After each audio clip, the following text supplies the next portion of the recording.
똑같이 외모가 예쁜 사람인데도 이 나이에 따라서 호감이 달라질 수밖에 없는 거예요. 대표님은 결정사 대표시잖아요. 죽었어요. 대표로서 생각하시는 골든타임이 몇 살? 까지가 딱 골든타이밍인 것 같아요.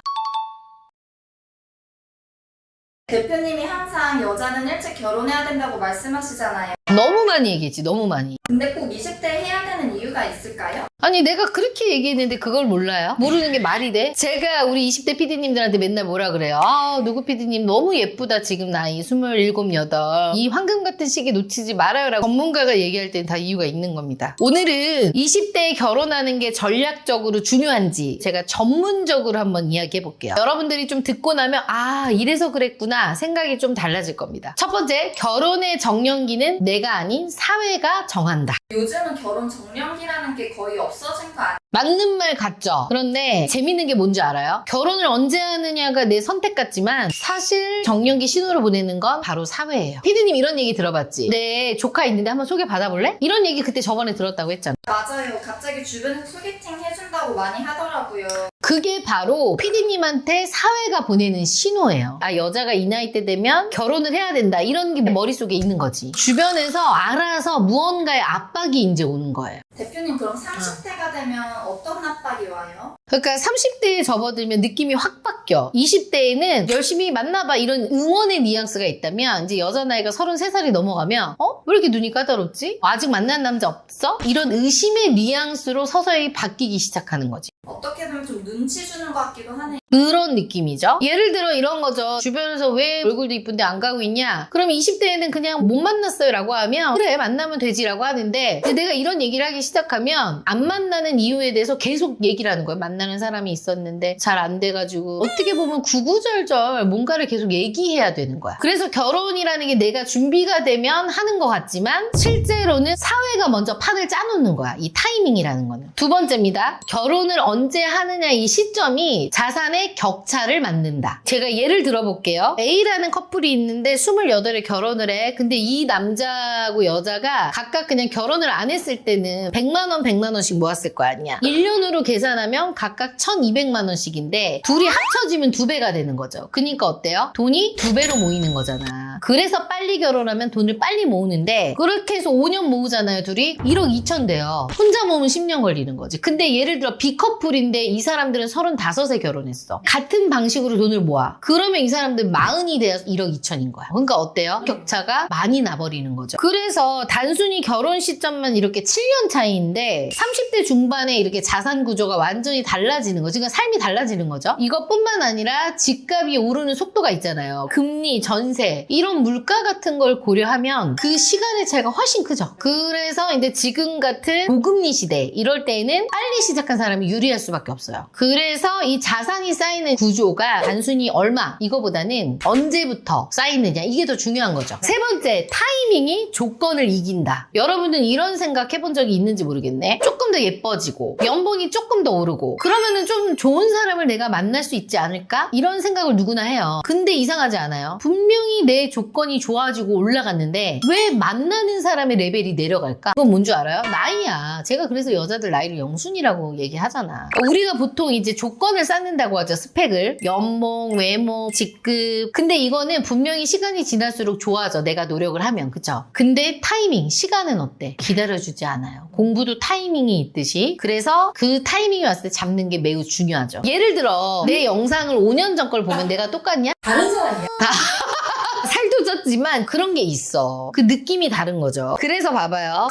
29살에 연봉 3천인 여자가 있고요. 35살에 연봉 6천인 여자가 있어. 내가 만약에 37의 남자야. 대기업 다녀. 네. 어떤 여자를 만날까요? 이 남자는. 무조건 29살. 남자마다 다르겠지만 29살 여자 만나고 싶지. 본성이야, 본능. 그걸 뭐라고 하면 안 돼요, 사실. 그래서 똑같이 외모가 예쁜 사람인데도 이 나이에 따라서 호감이 달라질 수밖에 없는 거예요. 소개팅만 봐도 알아요. 남자들한테 우리가 딱 소개를 할 때 여자분 25이에요 하면은 그냥 조건도 잘 그냥 아 네네 감사합니다 이렇게 되는데 여자분 36입니다. 이분은 이 나이 때까지 뭐 하셨대요? 질문부터가 달라요. 자기가 깡패입니다. 특히 결혼 시장에서는. 그래서 여자분들 같은 경우는 20대에 내가 원하는 스펙의 남자가 있다. 그런 남자를 잡을 수 있는 그 타이밍은 바로 바로 20대입니다. 조건은요, 시간이 지나면 만들 수 있어, 내가 노력하면. 근데 나이는 어때요? 돈으로 살 수 있어요? 이 타이밍은 살 수 없어. 절대 돌아오지 않기 때문에 이 타이밍 놓치면 안 되죠. 병원에서도 골든타임이라 그래서. 근데 결혼도 그게 있지. 그러니까 죽지 않은 결혼을 하려면 내 골든타이밍에 해야 되는 거예요.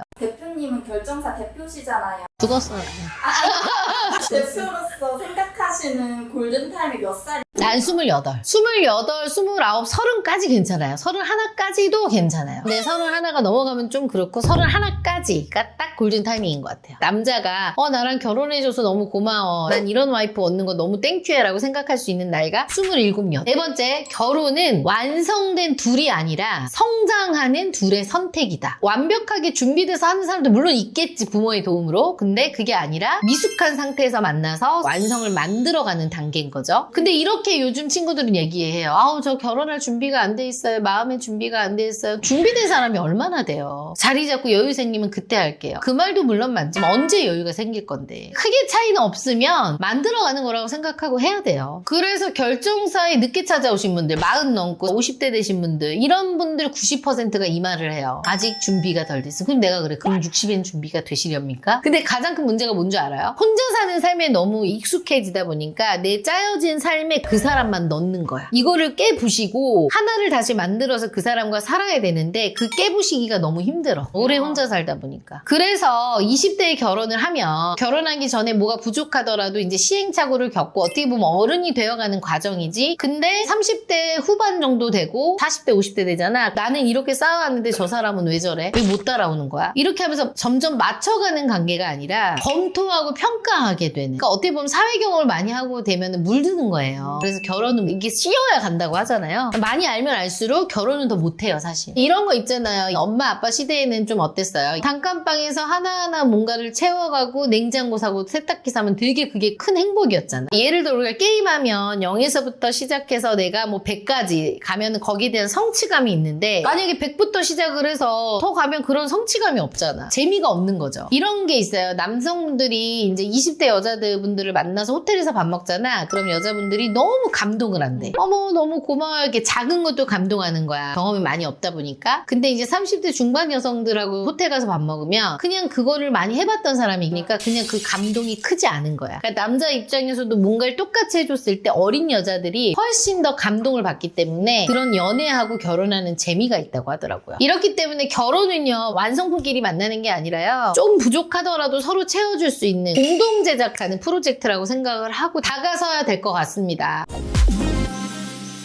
PD님들 요즘에 연애하는 사람이 줄었을까요? 아니면 늘었을까요? 줄었죠. 요즘 친구들도 다들 연애 안 한다던데요? 맞아요. 제가 그래서 궁금해서 이렇게 통계를 좀 봐봤더니 연애 경험이 없는 20대가 무려 몇 %인 줄 알아요? 70%. 그러니까 10명 중에 7명이 연애를 안 하고 있다는 거야. 우리 PD님 지금 연애하고 있나? 지금은 안 하고 있어요. 우리 PD님은요? 봐봐 20대인데 지금 벌써 2명이 연애를 안 하고 있잖아. 근데 아이러니하게 결혼하는 거는 폭증을 했다는 거죠. 그러니까 2024년 작년 한 해만 22만 쌍이 결혼을 했대요. 전년보다 3만 쌍 가까이가 는 거예요. 결혼 안 한다고 하는데 결혼이 늘었단 말이죠. 그리고 특히나 저희 같은 결정사를 이용해서 결혼을 하는 사람들이 확연하게 확 늘었대요. 진짜 여기 와보니까 확실히 결정사가 잘 되는 것 같긴 해요. 느끼죠. 그게 딱 체감을 하죠. 겉으로 보면 이게 모순 같아 보이지만 사실 결혼을 하는 사람들은 따로 있습니다. 그 늘어난 결혼의 상당수가 경제적으로 조금 기반이 높게 잡힌 사람들 그 위주라는 사실인 거죠. 좀 씁쓸하기도 하지만 이게 또 현실이기도 해요. 이게 무슨 말이냐면 이제 결혼이 서민이나 중산층의 선택지보다는 특정 계층 그러니까 좀 부자들이나 있는 사람들 속히 말해서 이런 사람들만 하는 약간 그런 인식이 이제 생긴 거죠. 왜 이런 현상이 발생하는 거예요? 왜냐하면은 요즘은 연애나 이제 결혼이요 더 이상 같은 선상에 있다기보다는 점점 분리가 되고 있는 거죠. 그래서 이 시점에 저희 같은 결정사도 호황기를 누리고 있는 거고요. 그래서 이렇게 결혼이 특정 계층 쪽으로 조금씩 몰리면서 확실한 매칭을 이제 보장하는 결정사로 몰리게 되는 거죠. 저도 요 근래에 이런 사람이 억소리 나는데 라는 분들이 은근히 많이 오긴 하더라고. 그래서 오늘은 이 변화가 단순한 통계 수치가 아니라 실제 현장에서 확인되는 이 현실이라는 점을 좀 찝어서 얘기를 하고 싶어요. 첫 번째, 관계 인플레가 낳은 승자 독식 구조입니다. 이 관계 인플레가 무슨 말이냐면 만남의 기회가 기하급수적으로 늘어났지만 그 자체의 의미나 밀도나 결실은 희소해져서 들어서 가치가 떨어진 현상을 얘기합니다. 대충 이해가 되시죠? 요즘 소개팅 앱은 넘쳐나는데요. 왜 정작 연애하는 사람들은 줄어들었을까요? 진짜 제 친구들도 어플 한 번씩은 다 하는 연애하는 애는 거의 없더라고. 왜 그러냐면 지금은 푸뇨의 착시에 빠지기 가장 좋은 시대입니다. 그러니까 요즘 남자들이 수많은 앱을 통해서 막 들어가지만 실질적으로 깊이 있는 만남을 하기는 힘들다는 거지. 그러니까 예를 들어서 뭐 런닝크루 같은 거 하잖아요. 근데 가서 막 만나면 해. 근데 만남이 진짜 진중하게 이루어지나요? 뛰느라 바빠. 뛰느라 바쁘잖아. 그래서 모임이나 뭐 이런 게 많아져서 폭발적으로 뭐 만날 때가 많다라고 느껴질 수는 있겠지만 실제 이게 연애로 이루어지는 확률이 그닥 많진 않다는 거예요. 그러니까 한마디로 실속이 없다는 거죠. 실제 결정사 타 업체 조사를 해보니까요. 직장인이 된 후에 연애 경험이 있는 사람들은 주로 이제 소개팅은 33.3%로 만나고 있다고 해요. 그리고 기타 방법 뭐 회사에서 만나는 건 19.4%, 그 다음에 소개팅 어플, 뭐 소모임 5.6% 이렇게 순서가 되더라고요. 특히 앱 같은 거 많이 이용하잖아요. 제가 상담한 남성 회원분 중에 앱으로만 3천만 원을 쓰고 온 남성분도 있어요. 그러니까 매일 프로필 막 그거를 막 클릭하고 이런 거를 하루에 막 10개씩 이상씩 했다고 하더라고. 이거 프로필 진짜 예쁘다. 이거 매칭 될까? 아, 소개됐으면 좋겠다 했는데 뭐야 이거 왜 답이 없지? 또 보내야 되나? 그러다가 나 10만 원이나 결제했는데 이거 대화조차도 안 되네. 나 이거 뭐야? 이렇게 남자들이 잠깐의 희망과 좌절을 이제 동시에 겪게 되는 거죠. 이렇게 해서 남자들은 일명 만남 거품 시대라고 해서 여기에 지치게 되는 거고요. 남성들의 이제 감정 소모가 누적이 돼버리는 거지. 그러면서 연애 시장에서 이탈을 하는 거야. 포기. 그러니까 연애도요. 첫 출발을 어디서 시작하느냐에 따라서 이게 달라지는 것 같아요. 결국 과거가 달라진 환경 속에서도요. 여전히 연애를 하는 거는 일부 남자들만 하고 있다는 거예요. 친구들 보면 연애하는 애들 계속 하잖아. 결국 만남의 기회가 넘쳐난다고 하더라도요. 상위 소수가 연애 시장을 독점을 하고 다수는 배제가 되는 승자 독식 무대가 심화되는 거죠. 그러니까 이 시대는요. 의미하고 밀도가 빠져버린 연애 디플레이션의 시대입니다. 두 번째, 착각에 빠진 헌신과 가정에서의 가스라이팅입니다. 이게 무슨 말이냐면 왜 이렇게 착각하는 남자들 있죠. 일명 스윗남. 내가 잘해주면 여자가 나를 따라오고 나를 계속해서 만나줄 거라는 착각을 하는 남자들이 있고요. 문제는 뭐냐면요. 이렇게 착각하는 남자들이 많아지면 많아질수록 한방 언니한테 가면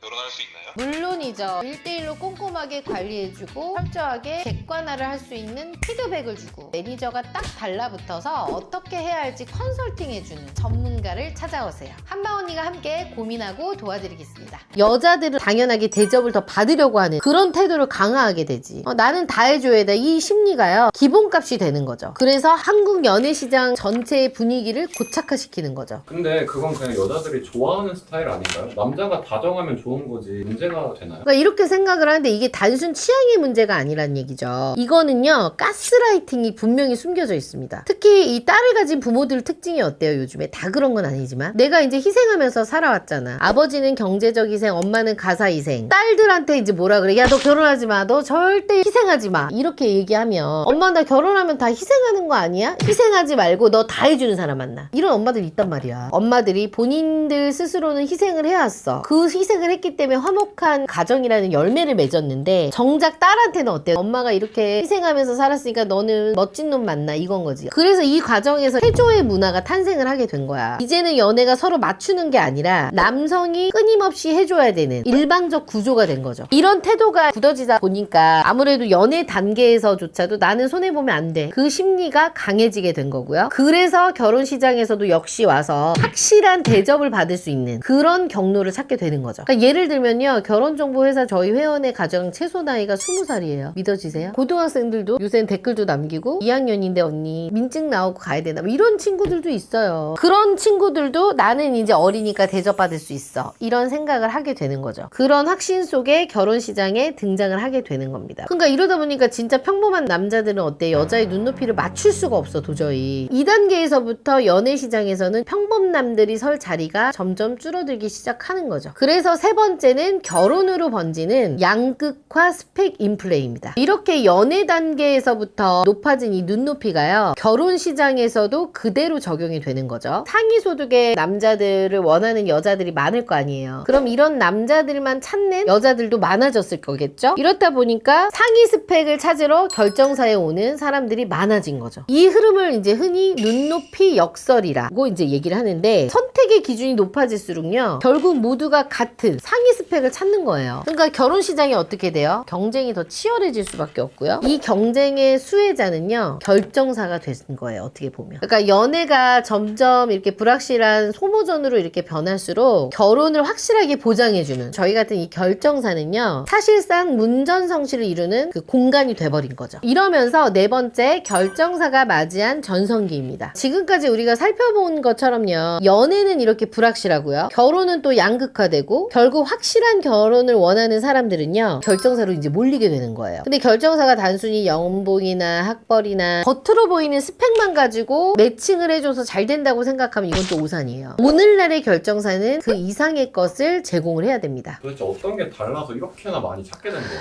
결정사마다 다 색깔이 다르지만 저희 회사 같은 경우는 회원들이 만남을 하고 났을 때 상대방들에게 어떤 피드백을 받아오는지, 피드백을 되게 중요하게 생각하는 거죠. 흡연 여부라든가 생활 습관, 가치관, 그리고 성격, 종교 이런 것들도 인터뷰를 할 때 저희가 자세하게 보는 거죠. 단순히 조건만 맞는 결혼이 아니라요, 삶이 맞는 결혼을 설계해 주는 거, 이게 포인트입니다. 이런 매칭 시스템 덕분에요, 결혼 성사율이 지속적으로 늘고 있어요. 그래서 결국에 요즘 친구들은요, 이 불확실한 연애에서 수많은 실패를 반복하는 대신에 처음부터 조건과 나의 성향, 생활 패턴 이런 거를 맞춰주는 전문적인 기관, 저희 같은 결정사를 선택하게 되는 거죠. 연애는 아무래도 감정적 소모전이라고 한다면 결정사는 단기전이기 때문에 특히 저 같은 전문가가 붙어버려요. 그럼 어떻겠어요? 훨씬 더 속도가 확 나겠죠. 그래서 이 차이가 오는 날 결정사가 호황을 누리는 본질적인 이유이기도 합니다. 정리하면은요, 연애는 넘쳐나는 기회의 이 착시 속에서 전멸을 해가는 거고요, 결혼은 양극화로 더욱더 경쟁이 치열해지고 있어요. 그리고 이 모든 불확실성을 뛰어넘는 유일한 통로가 이제 바로 결정사예요. 그러니까 이거는 단순 조건적인 매칭을 넘어서요, 감성 매칭을 제공하는, 그러니까 저 같은 사람은 뭐라고 하냐면 사람을 봐주는 능력이 있는, 통찰력 있는 사람, 그게 바로 이 결혼정보회사의 최종 승자가 되는 거죠. 그럼 대표님이 최종 승자인 거예요? 여러분들 생각했을 때 어때요? 최종 승자예요, 내가? 진짜지. 대표님 지금 4억도 지으셨는데 또 30 또 얻으셨잖아. 또 그렇죠. 그러니까 이게요, AI 매칭이다 뭐다 뭐 너무 좋지 AI가. 근데 AI가 그 사람의 쎄함, 이 사람의 건전함, 이 사람에 대한 느낌을 알 수 있을까? 없죠. 그건 대체할 수가 없어요, 절대. 오늘은 연애는 점점점 전멸해 가는데 왜 결혼정보회사는 호황을 누리는지에 대해서 한번 자세하게 이야기를 해봤는데요. 넘쳐나는 만남 속에서도 연애는 양극화되고요, 관계 인플로 속에서 다수는 배제가 되고 있어요. 그러니까 이제는 단순히 결혼이 조건 맞추기, 퍼즐 맞추는 게 아니라요, 확실한 이제 결과를 보장받을 수 있는 검증된 기간의 필요성이 나타나는 거죠. 그러니까 연애가 불확실한 이 모험이라면요, 결정사는 안전한 항로가 된 거죠. 이거는 인생 50년, 40년을 살아야 돼. 인생 사업이야. 여러분 사업하는데 아무한테나 맡길 수 있어요? 그렇잖아요. 그러니까 전문적인 매칭 시스템도 있어야 되고, 저 같은 전문적인 전문가가 붙어야만 사업에 성공할 수 있다는 얘기죠. 이런 걸 깨달은 요즘 현명한 젊은 친구들은 저 같은 결정사를 찾아오시는 거죠. 그래서 어떻게 해야 돼요? 교대역 13분 출구로 나와야 돼. 50m만 걸으면 우리 회사 사옥이 딱 있어. 알겠지?